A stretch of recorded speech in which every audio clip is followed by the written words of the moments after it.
So, hello, I'm Brian Brubach. I'll be presenting this last section, talking about just some motivations and challenges, and you know, where this work can go. For those of you that have seen this first part of the talk and are excited to get into doing more of this work, maybe this will be a good jumping off point or starting point.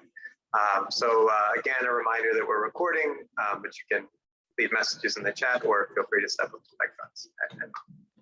And yeah, so thank you for sticking around. So what we've seen so far, several classic clustering problems, a vast taxonomy, still not exhaustive, but a vast taxonomy of fairness definitions in clustering, and some brief algorithmic approaches to solving these problems. And so where I want to go with this final section is to kind of move into some of the down and dirty of getting into this work, and at the same time kind of nudge this area into some new directions and best practices. You know, we'll start with some brief examples that maybe sort of illustrate why this is important, why it's important to really get this right, and then move on to sort of some methods and approaches to doing this work, and then finally some examples of how to go about this. So,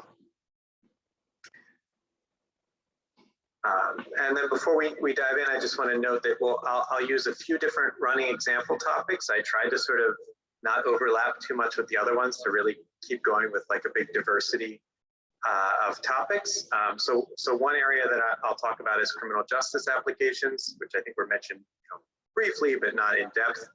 I think these are good because there's a sort of very clear interaction, you know, with vulnerable and marginalized populations. It's very obvious that, you know, we really want to be getting things right. There's some popular public data sets that are used in fairness research, like the well-known COMPASS data set. And there's lots of, in algorithmic fairness approaches that use this data, there's lots of overlooked work in other disciplines, such as criminology, psychology, sociology, et cetera.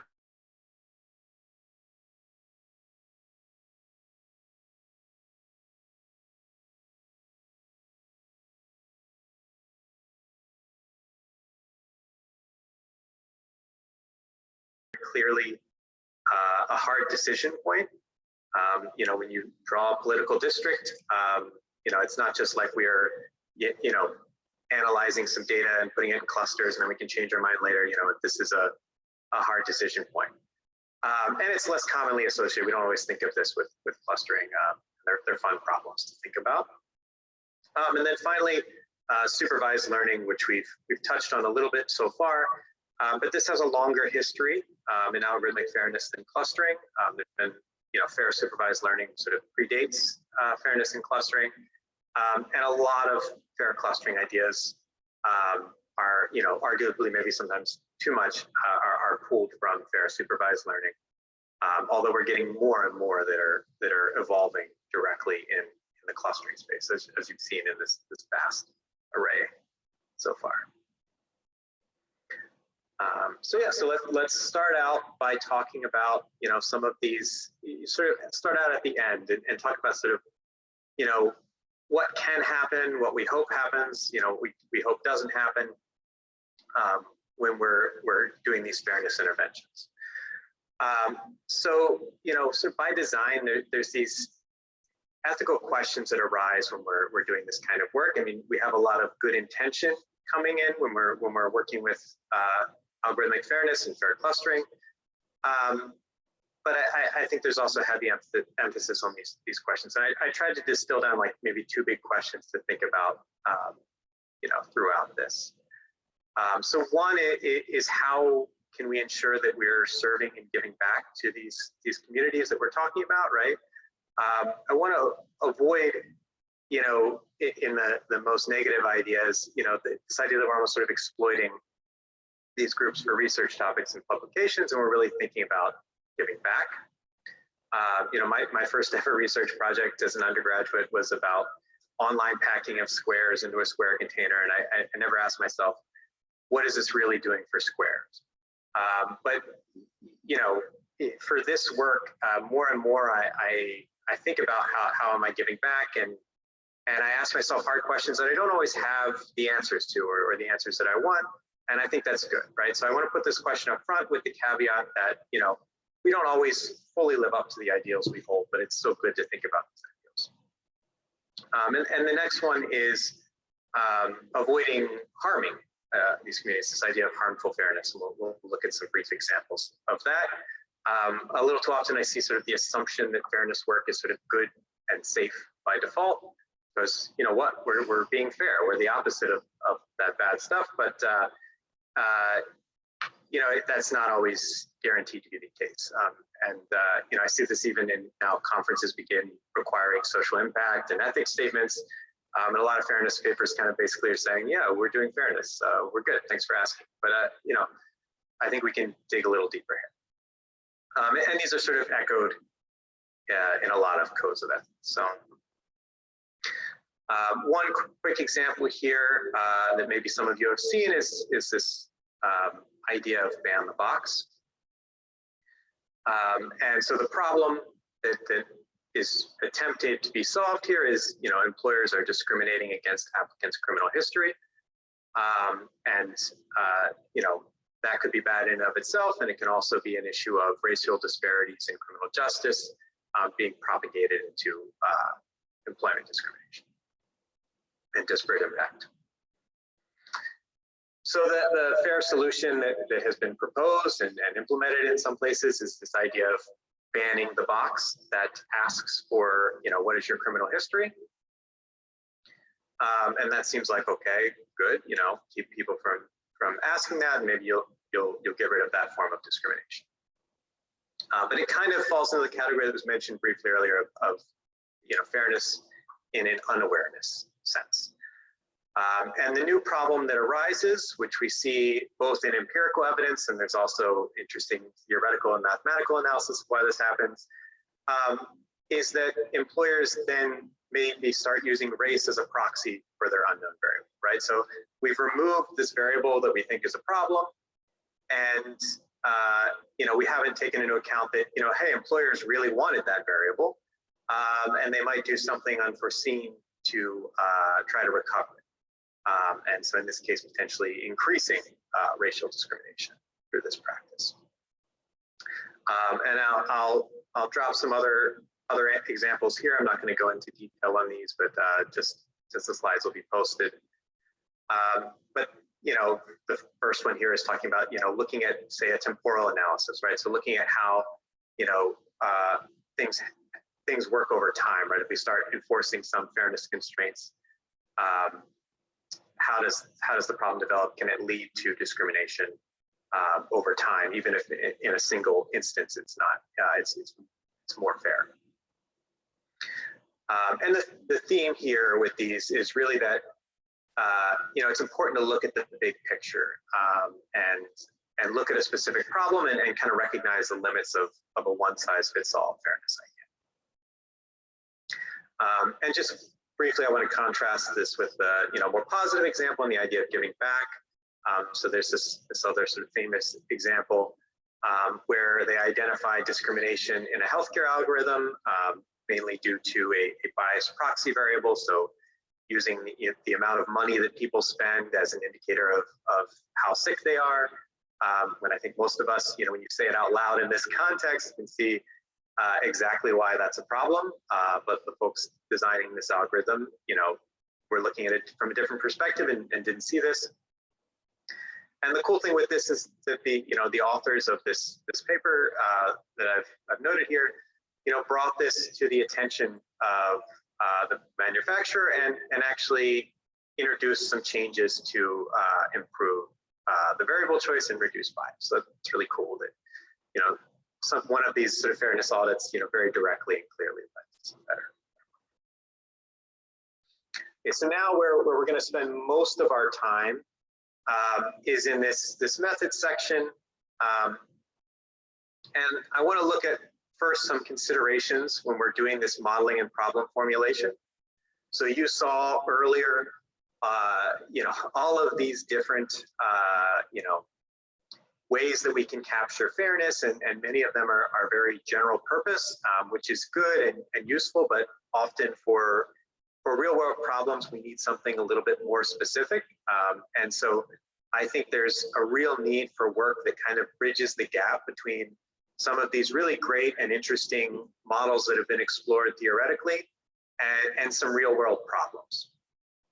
And I also want to caution, you know, with general purpose abstractions like we've been talking about, you know, we want to be careful not to sort of oversell this work, right? Most of the stuff we're talking about, you know, you can't directly apply some of these LP rounding approximation algorithms to real world problems. There's an extra step in there of you know, taking the ideas and adapting them. And I also think it's really neat to dig into these problems. We'll come back to this later, because these real applications a lot of times suggest fascinating new challenges to try and solve that maybe aren't captured in some of these you know, more general ideas that we look at. I also want to note, you know, to use caution, you know, and this specificity again comes up in mapping ideas directly from fair classification to fair clustering. You know, there's not always a direct correlation. So we talked about for individual fairness, there's this notion of, you know, distributional fairness versus other kinds of individual fairness. You know, and some of those definitions in a lot of clustering settings don't make sense in the same way that they make sense in a fair classification setting, right? So when you're looking at fair classification and you're making a binary decision, one thing is good, one thing is bad, to say that two similar candidates have an equal distribution or close to the same distribution over the good outcome and the bad outcome makes a lot of sense. To say that two people have the same distribution over two clusters, in some cases, you know, won't make sense because those clusters may not have meaning until points are actually assigned to them, and those points may not actually be assigned to the same center, to the same cluster, and so on. So some things to think about. And we'll come back to a lot of these topics as we look through an example. Another thing to consider in this modeling is non-modularity. So the idea that these fairness interventions that we're talking about, they don't really act in a vacuum. A lot of times we talk about them, especially when we're looking at them from an abstract theoretical sense, as if, you know, okay, we're just going to do this thing fairly. But this is usually one step in a bigger pipeline, and it's not like a simple plug and play pipeline where you can just pop out the unfair clustering and throw in fair clustering and everything's good. You really have to consider the broader context and you know, the upstream and downstream effects of what you're doing, right? So, you know, different bad inputs might require different fair algorithms. You know, how the algorithm's output is used might have different downstream effects. And you need to take this into consideration. I just have an example here that I'm not going to talk about in detail, but again, for people looking at the slides, you know, this is a nice example of something that's where the folks are looking at the downstream effects of a fair intervention. The next point I want to discuss is interdisciplinarity. So, you know, reading and collaborating outside of CS, I think is really important. I think we're at a point where some of these earlier fairness definitions were kind of, you know, dreamt up, you know, almost exclusively in the CS space of, hey, you know, I think this sounds like a cool fairness idea. I think I have some tools that can approach this. And I think the next steps are really to start going further outside of CS and getting to know, again, going into the specificity, what the real world problems are, you know, what work has already been done from other fields, you know, accepting your limits as a researcher and also as a reviewer, right? We'll talk later about, you know, some of these sort of wacky things that we hear from reviewers when we're doing this kind of work, especially if you propose a new notion of fairness. So I guarantee probably every single one of these, you know, notions of fairness that you just saw described, the first time it was submitted to a conference, some reviewer was like, you know, what is this? Why is this? You know, this doesn't make sense. So recognizing these limitations and really, I think reaching out to understand, you know, what are the needs in different areas? You know, what compromises are acceptable? What are hard versus soft constraints? You know, what is completely not allowed in practice is really good to pay attention to. And finally, for these considerations, I want to talk about stakeholders. This is a big one, which is that, we're talking about real things where real people are involved. And it's really great to think, who is this for? Who are we being fair to? What do they want? And how do they want fairness defined? Because it's easy to fall into the trap of kind of a more paternalistic, like, hey, I think this would be fair. I think this is how we can solve this problem. And I mean paternalistic towards, say, the real people involved in this, or paternalistic towards, as we just talked about, other disciplines. And it's really, that's something that you always, I think, want to push back on. So to give an example and talk through some of these things a little more, I wanted to bring up one specific application, which I've seen work appear on and which wasn't addressed, specifically in some of the previous talks. Again, I'm trying to just keep going with the breadth of different problems and things that we're talking about. So we'll look at this issue of school districting, which also is an application that's kind of near to my heart, where I have some firsthand experience, because I worked at an education nonprofit for 3 years before going into computer science. So these issues are really important and real to me. So we have an issue in the US public education system where it's divided into districts, right? So we can think of these districts as clusters of households whose children attend the same school system, right? So if a bunch of different households or families are in the same district, they may not attend the same school, but it's the same school system, right? So there might be 3 different elementary schools in that system, and everybody goes to one of those 3, everybody in the district. And the problem is that, funding, et cetera, is not distributed equitably. And there's a lot of historical issues with that. And districts are also segregated by demographics, such as race and income level, which again contributes to these factors. So we see this, we see that, okay, this is kind of a clustering type problem, right? So, we have our hammer is fair clustering. We're into fair clustering. And the nail we see is these unfair school districts. So one solution that we might propose is, okay, let's redraw these school districts using our fair clustering techniques and make the world a fairer place, or propose some fair clustering solution to this problem, right? So the most natural would be something like, group fairness or demographic fairness of the clusters, right? So if we're worried about, segregation by income levels, maybe we try to make clusters that are balanced by different income levels in each cluster. And we could also look at, all of the, well, not all, but many of the clustering definitions we saw had some kind of clustering objective, which might correspond to sort of, the geographic size of the cluster. We might not want people, traveling all across the state to go to school. Maybe we want districts to be somewhat compact, and that could be captured by, say, a K-median objective. Maybe we want to balance the population size in a sort of capacitated clustering way, so our school districts aren't wildly different sizes, although that does happen in practice. And so thinking about this solution, I want to ask, okay, what are the limitations and concerns of this approach, which is a real approach that's been proposed in some works, and also one that I think naturally, you might think of. So one is that, are we serving all the wants and needs of stakeholders, right? Another thing that maybe isn't captured here is, are we being careful not to split up important communities or maybe merge communities inappropriately, right? If we, it might not be that people just want to be in a wealthier school district. They might also have value to their current community, and they might not want their community split up into multiple different districts.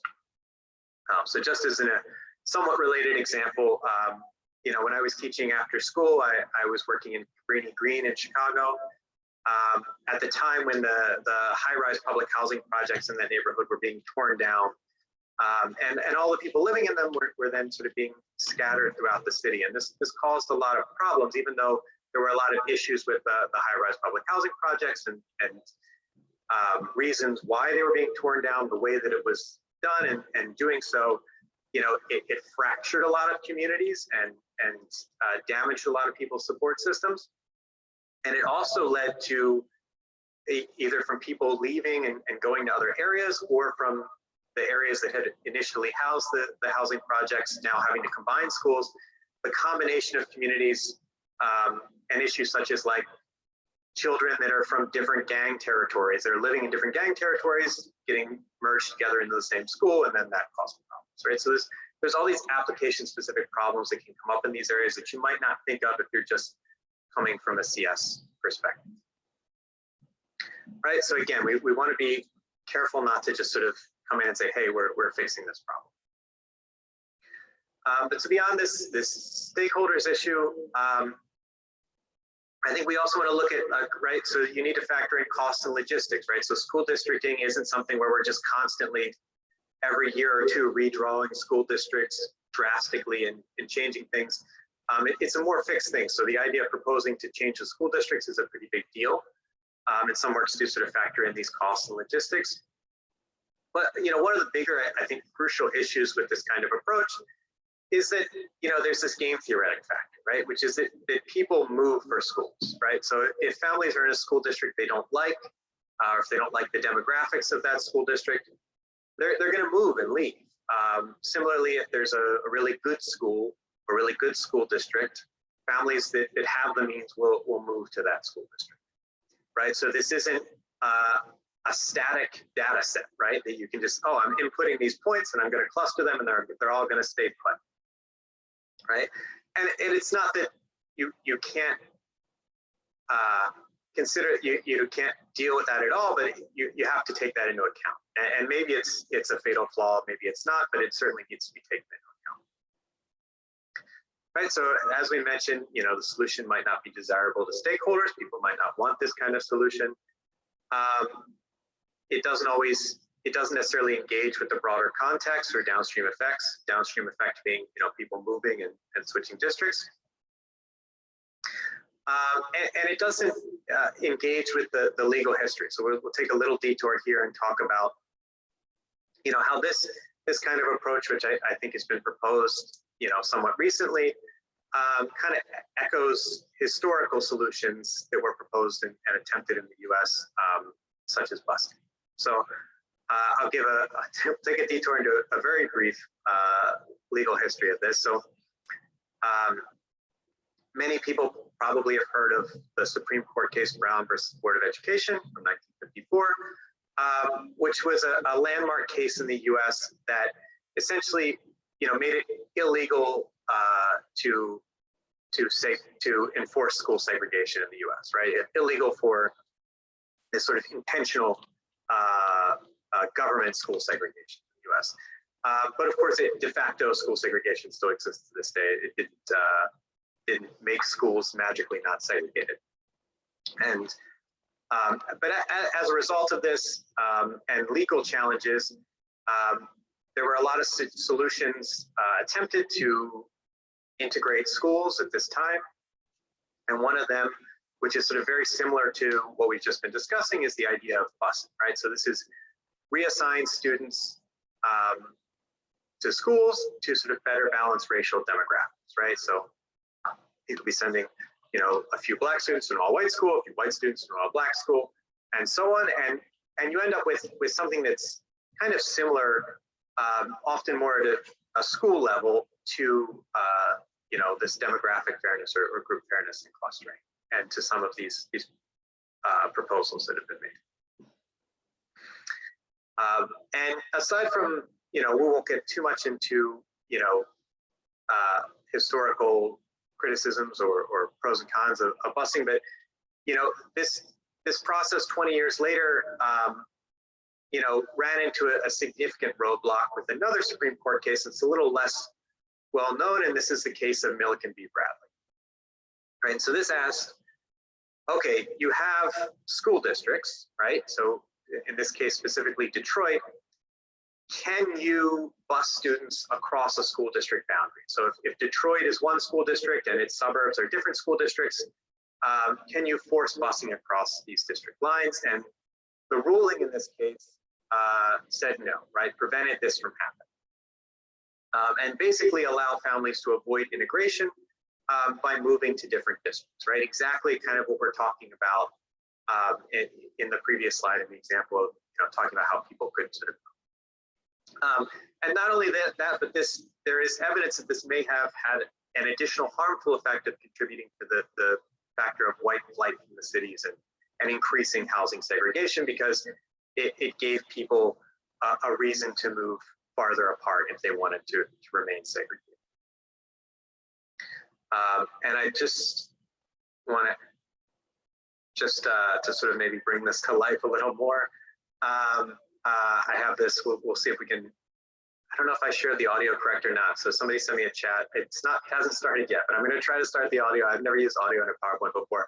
But if you've never looked up Supreme Court cases and listened to like oral arguments or opinions or dissents, I highly recommend it. And it's like I said, another good way to reach outside of CS a little bit. So this is from 74, Thurgood Marshall. So Thurgood Marshall actually, before he was on the Supreme Court, argued the Brown versus Board of Education case, and now he's on the Supreme Court issuing a dissent in this Milliken case.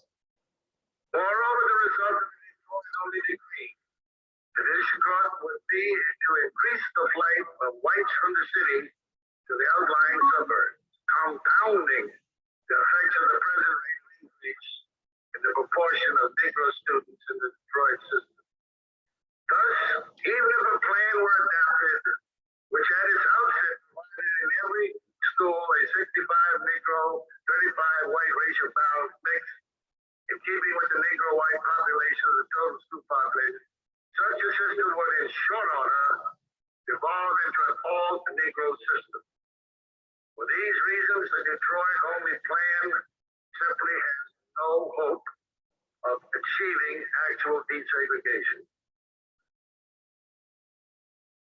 Okay, so yeah, so it sounds like it works. So yes, I think it's cool to look back and hear people talking about these kinds of things, which in CS is still being researched now and is sometimes being seen as new now, but it has a long history.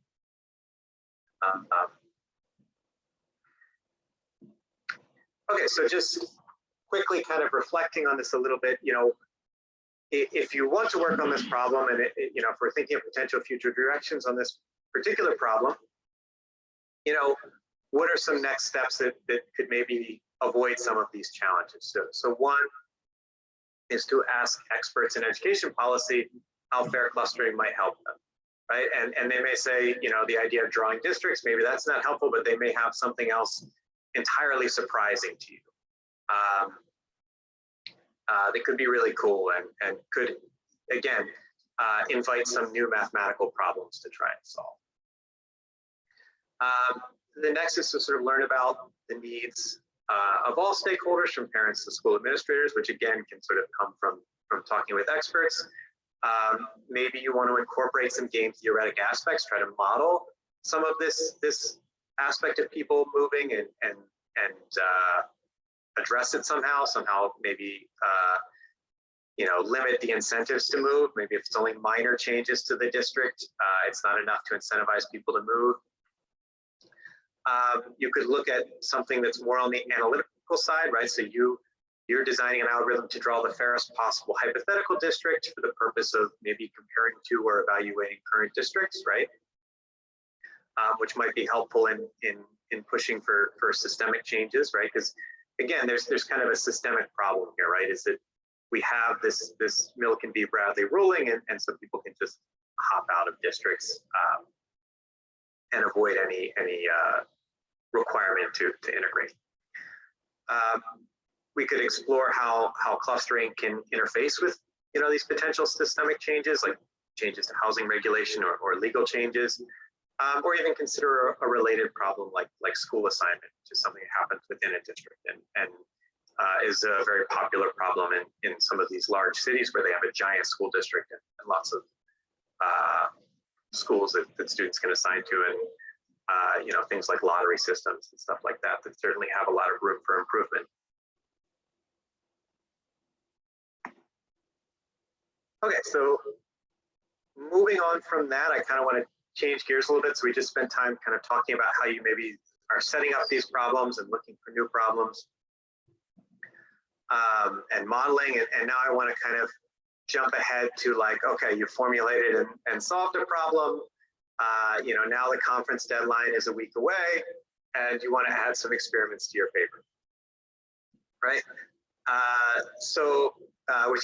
Which you know, unfortunately is kind of close to reality in CS.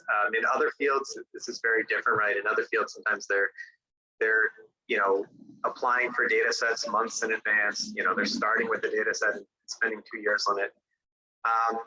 And I mentioned this to kind of highlight that I think this is an area where there is a lot of room for improvement.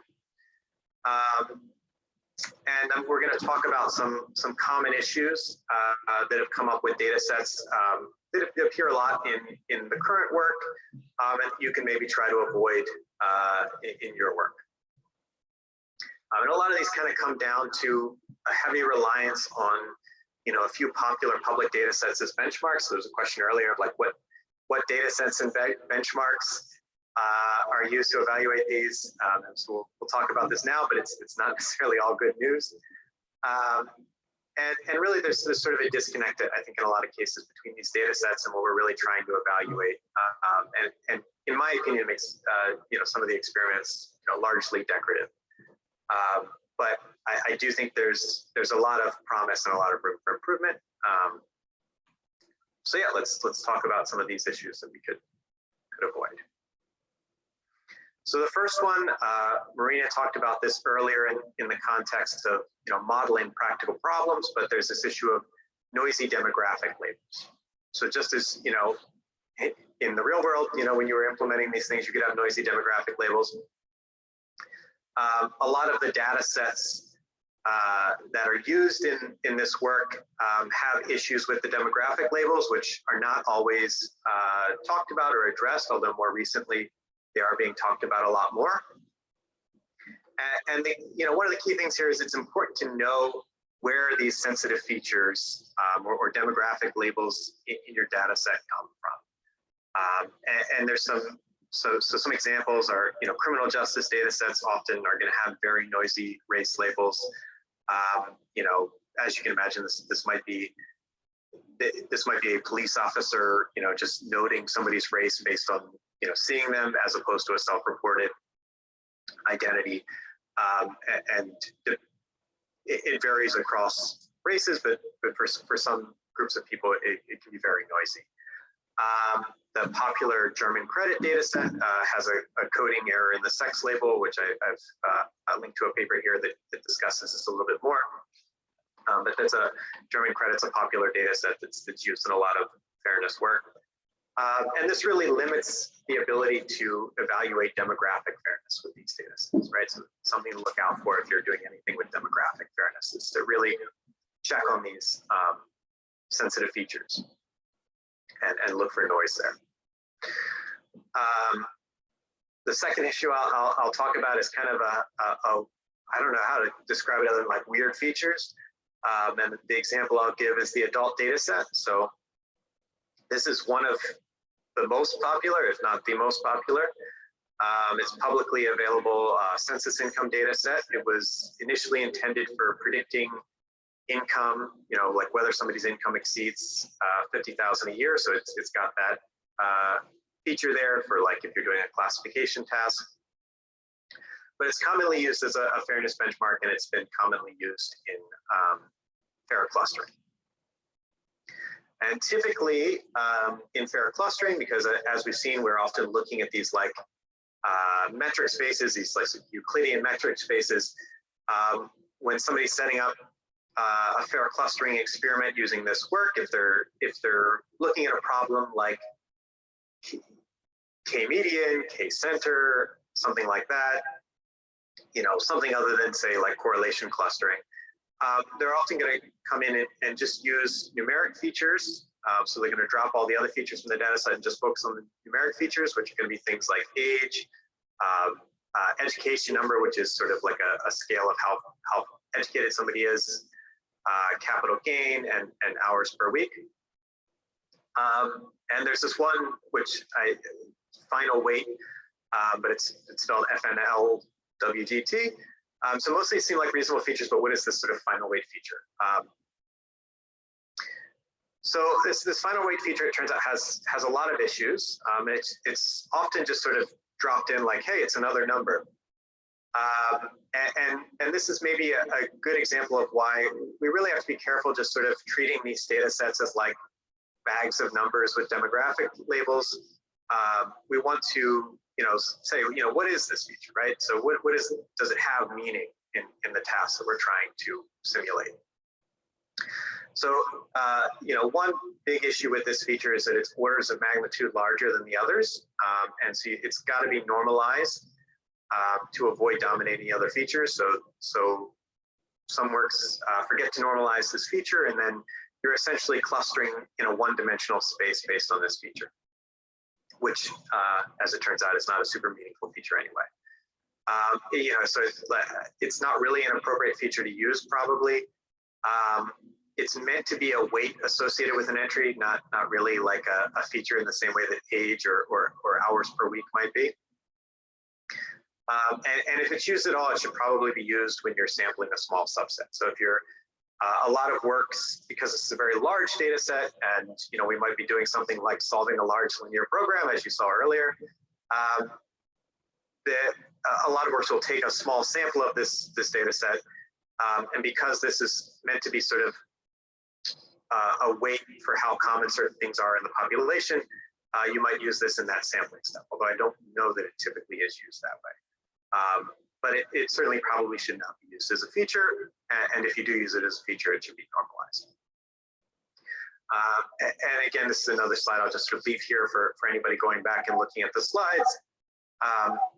This is from a paper that looks very close at this adult data set, and in fact is proposing an updated version. So if you're thinking about working with this type of data, definitely check out this paper.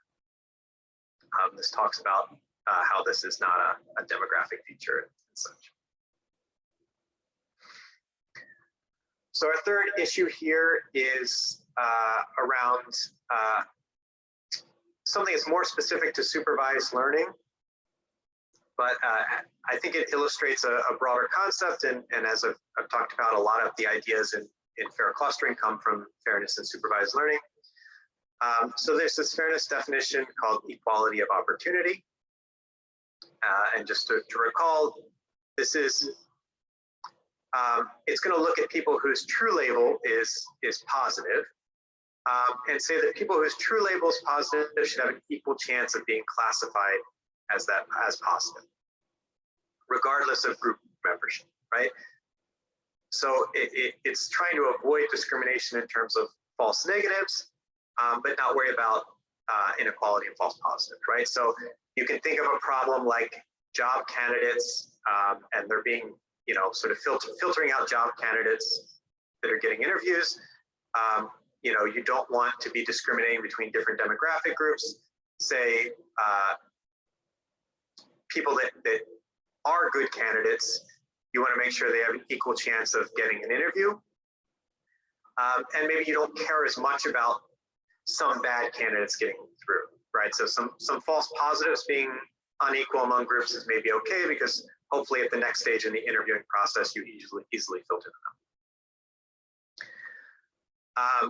And the challenge here that comes up a surprising amount is the wording of this definition assumes the positive label is a good outcome, right? So it's equality of opportunity, right? And opportunity is something good that happens to you, and you can see from this interviewing example, right, what the intention of this is.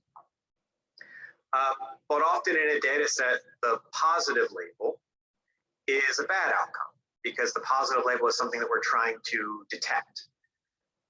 And it's just called positive as in, like, positively have detected something, not positive as in good. And this leads to a lot of experiments that are sort of backwards and don't really actually make sense or have good meaning in terms of the equal opportunity model, right? So for example, give people equal opportunity to be labeled high risk in a criminal justice setting and denied bail and held in jail, right? That's not really what is supposed to be meant by equal opportunity. So if you're working with this type of fairness model, you need to really be careful and make sure that the thing that you're using as your positive label is truly an opportunity, right? Which a lot of times in a binary setting is just flipping the label. And then the fourth issue I want to talk about is kind of a mismatch in meaning. So this is about, you want to understand, you know, what it means to be clustering a specific data set for a specific problem. And I'll talk about this diabetes data set, which again is a very publicly available, you know, most of these are on the UCI repository, commonly used as a fairness benchmark and in fair clustering. And typically in when it's used in fair clustering, it uses sex as the sensitive feature. And the problem here is that, you know, when we're talking about health conditions, they can actually affect men and women differently. And balancing male-female membership in clusters could actually be inappropriate at best and maybe even harmful, right? And there's a lot of history here in healthcare and in scientific studies that are done on men or male mice and then trying to sort of map female women to them, or, you know, and so on.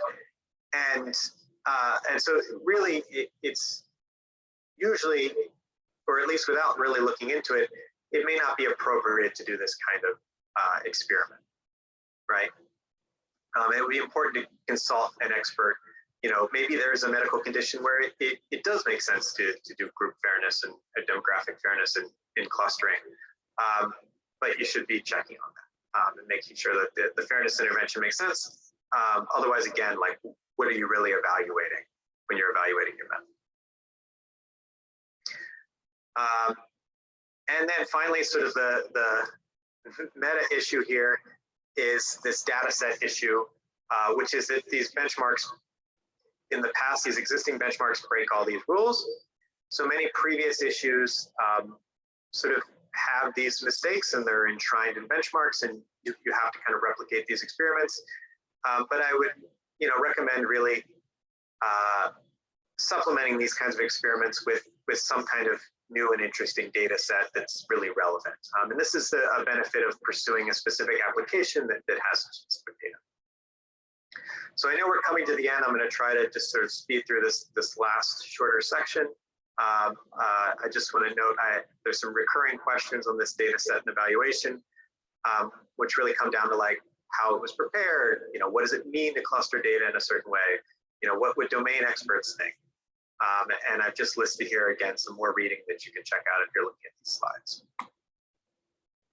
So now, just to wrap up in the next few minutes, I just want to go over an example of you know, just sort of this vast frontier of future work that can arise from really engaging with interdisciplinary stuff and specific problems.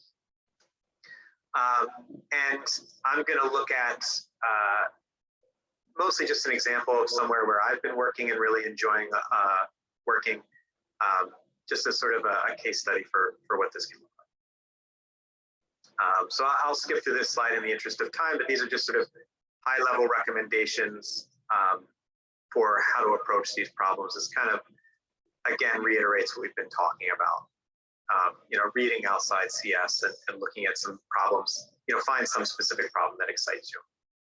You know, start with a problem as opposed to a CS solution. So the one I want to talk about that I've been really interested in is political districting. As we mentioned, this is another sort of hard decision step for clustering. And so the problem here is that US states are divided into single member winner-take-all districts. Each district elects a representative to Congress. And, you know, voters, parties, or groups of people can be disenfranchised via this process of gerrymandering, which many of you have probably heard of. You know, this redistricting is happening now, it's in the news, and it's an open problem that's been around for over 200 years, right? So we see examples here, let's imagine this is just a set of voters, right? On the left here, we can see that this would be sort of a proportional representation. This districting, these sort of 5 columns would elect 2 blue representatives and 3 red, which is, sort of in line with the proportion of the population. Seems reasonable. The one in the middle will elect 5 red, seems a little less fair.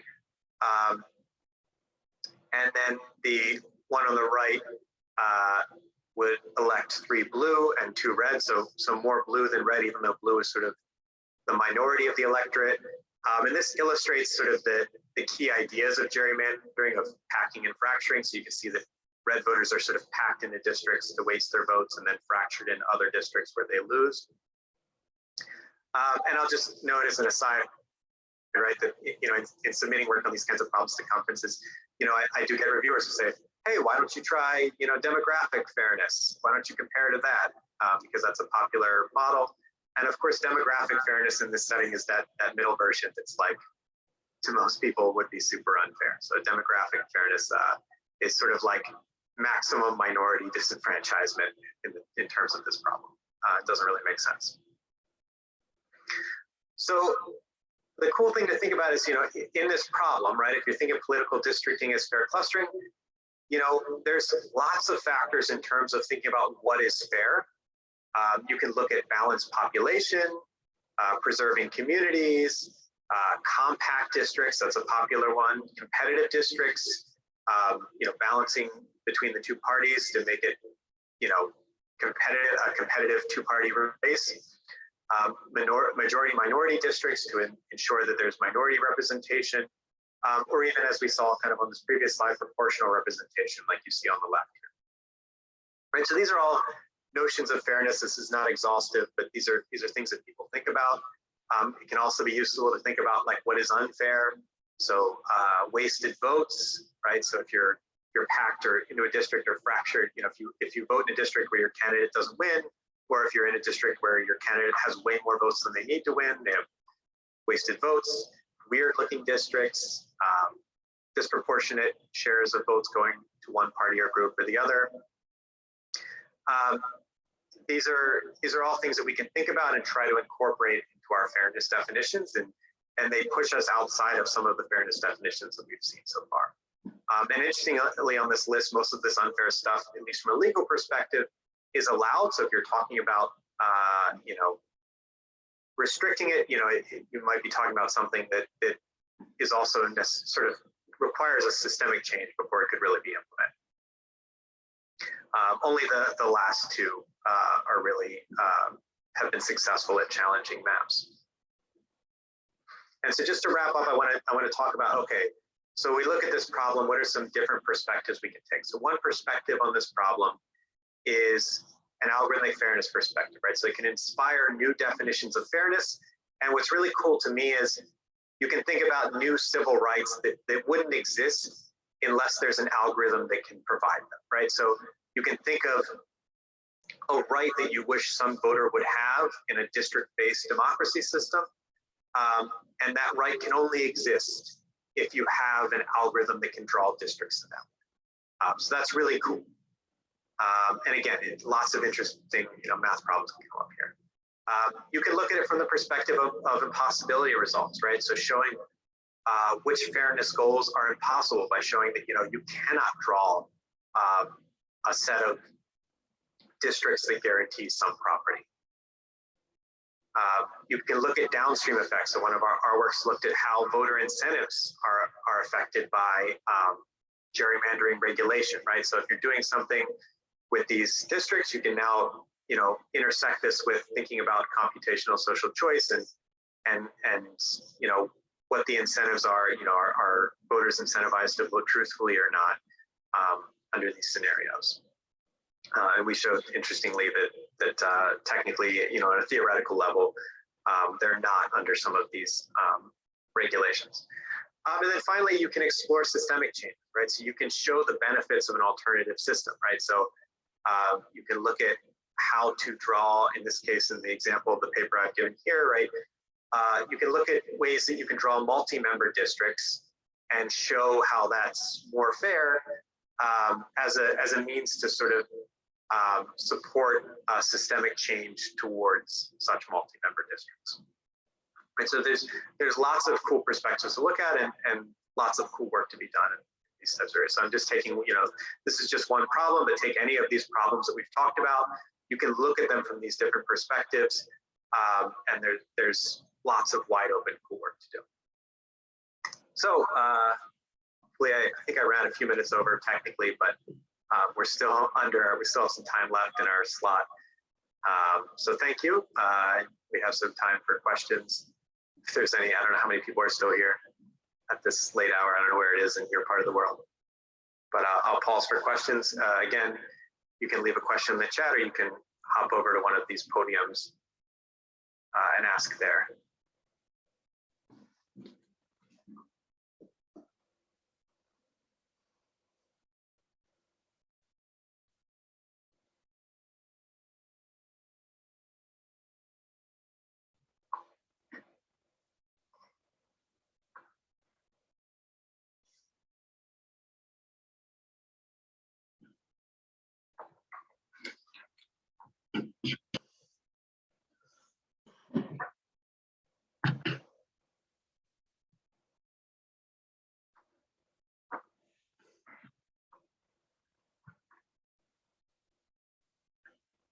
Yeah, so I feel like we don't usually get questions with these virtual talks. I really miss being able to stare at people. Like, hey, you. GatherDatTown needs to implement a stare function. It says this person is looking at you, ask a question.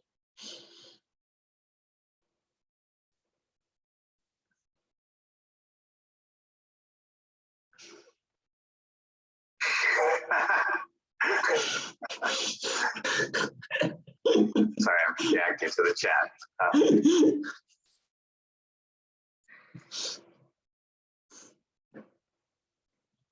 So I guess if there are no questions, we should probably wrap up.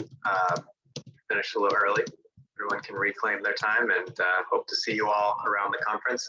I may not be attending much of this conference, but please feel free to email me if you have any questions or want to talk about any of this stuff.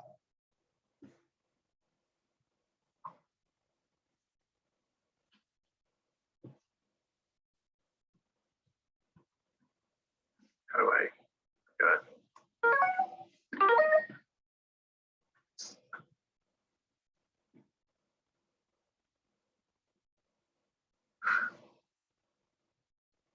Yeah, and another thing is that this tutorial is an ongoing process. So if everyone has ideas they want to share with us, things to include, feel free to reach out.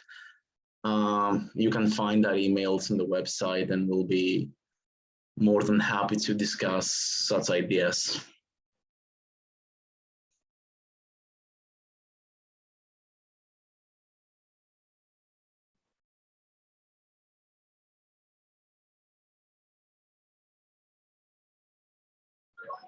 Hey, I think I went pretty well. Yep. Yeah, it went pretty smoothly. Yeah, I think we were able to address all questions. Yeah, I think they went pretty well. It was well attended early on, and also, yeah, I think the videos will be very useful. Yeah. Oh, by the way, I should stop recording. Yeah. Just give me a minute. Yeah, stop recording.